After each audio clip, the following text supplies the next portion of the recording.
Let me first present to you what Richard Sherman had to say, which is, quote, I just don't understand why the NFL says it's taking a stand on player safety that increases the risks its players face by making them play on Thursday before their bodies are ready. Right? That's what he's saying. The problem with that is very simple. Are you going to give back any of the money that you're making? Are you? Right? Like Major League Baseball players, they get like 18 days off for the entire season. NBA players, as we've said, they still play on back-to-back nights. And while Richard Sherman presents a compelling case on why the NFL, hey, look, this is normally my week. You know, Monday I'm sore. Tuesday's my day off. Wednesday I go back to work. Thursday I start to feel good again. Friday, etc. Saturday, etc. Sunday, I'm ready to play. It completely screws up my week when it's on a Thursday. The part that's missing is, one, there is a benefit to playing on a Thursday because you get the extra rest afterwards. Two, you have the bye weeks, which will give you an extra week of rest. Three, you're practicing far less now than you've ever practiced before. And four, like, hey, look, dude, everything comes down to percentage of money that you're able.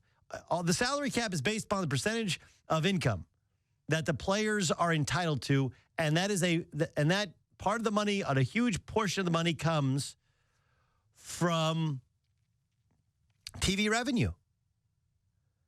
And even if the numbers are down for Thursday Night Football, it's more valuable because it's a standalone game.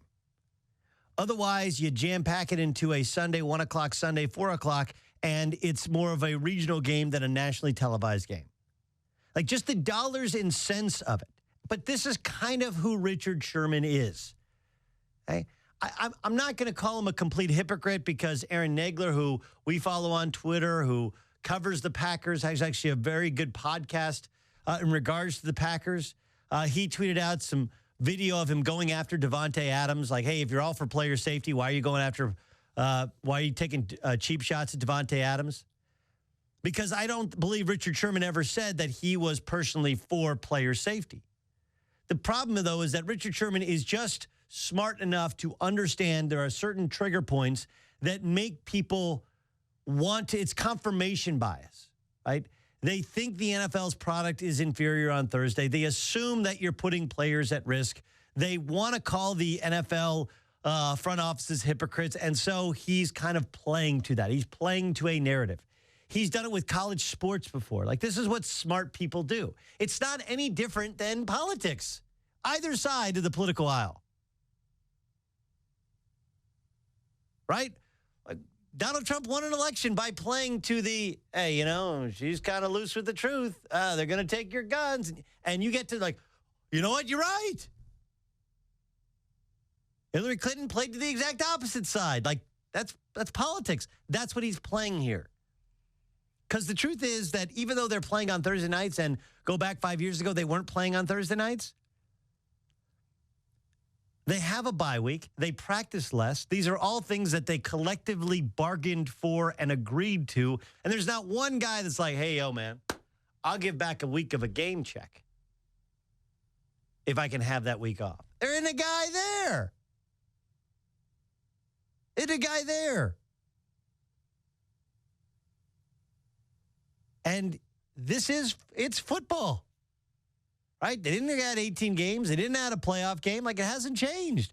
What are you complaining about?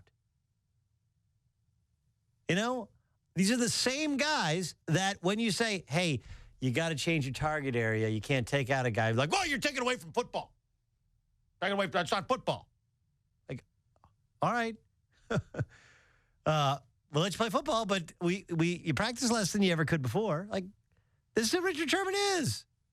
He's smart enough to understand that he can play to a popular narrative and say, hey, J.J. Watt hurt his back. Like, dude, J.J. Watt played 3 games in 11 days. Like, that's on J.J. Watt. That's on the Houston Texans. There is no control group for the number of injuries. Many teams, if it's 50-50, they sit guys out on a Thursday night. Look, I agree that Thursday Night Football has not been a great watch most of the year and is really, really hard. I'm not disagreeing with it. But I also understand that just like sending games overseas is a necessary evil in order to create more revenue for the league, the same goes for Thursday Night Football. Everything costs more than it used to. Stadiums cost more. Security costs more. Okay? Personnel costs more. Not just personnel, but coaches, assistant coaches, trainers, like all this stuff, insurance for teams, like all this stuff costs more than it used to. So you have to continue to generate. I'll give you a perfect example. You guys like Cole? Have you seen Cole Haan dress shoes that they have the air sole in them? Have you guys ever seen these? Okay, Cole Haan was bought, this is like 10 years ago, by Nike. And at the time, you're like, what? But, you know, Nike has bought other stuff throughout their years. And, like, Reebok bought Avia. Do you guys remember Avia? They bought Avia because Avia had a patent on a certain type of sole for your heel. Like, it's a more comfortable fit. And it never took off. But in buying a competitor, one, you eliminate the competitor, and two, you can take their technology, right? Well, when Nike bought Cole Haan, they put air sole technology, you know, the Nike Air sole technology in dress shoes. Matter of fact, even to this day, if you go to a lot of people on TV still wear them, a lot of college basketball, NBA coaches, like if they could, they still sell them, I believe, with the air sole. But Nike about 3 years ago decided they want out of the Cole Haan business. Why was that? Because I think Cole Haan was only growing at like a 5% rate, and Nike wants all of their Jordan brand, which grows, Jordan brand makes a ton of money. Like Jordan brand, Nike, all their other Nike pro comps, like all these different sections of Nike, they want them growing at like at least 12%, or they sell it.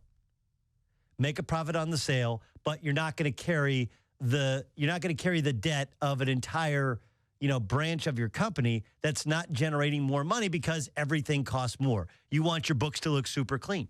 So they sold Cole Haan. They bought it, then they sold it. And you're like, oh, they were losing money on it. No, they were making money on it. They just weren't making enough money on it because that's how business works. That's how business works. And so if quarterbacks are going to be making more money than they've ever made, if the salary cap's going to continue to go up and coaches are going to keep making money and all these things cost more money, you have to create unique experiences for fans, right? Like, I don't like Thursday night games. If I was a fan, a season ticket holder, Thursday night game, like, why would I go middle of my week? On the other hand, it does give you a reason to go as opposed to a Sunday game when you're missing all the rest of the games. It can become a date night. It can become a special start to your weekend. It's a primetime game. It makes a ton of sense, even if it makes no sense. And look, if you could say it's hypocritical for the league, and that's, I guess, fair, but it's also a complete cop-out. Like, the healthiest thing you can do is not play football. So they're trying to make the game as safe as humanly possible, right? They're putting filters on their cigarettes and putting warning labels on the packages. And we all know that it's most likely to lead you to bodily injury and potentially brain injury. You don't want to play? You don't have to play it.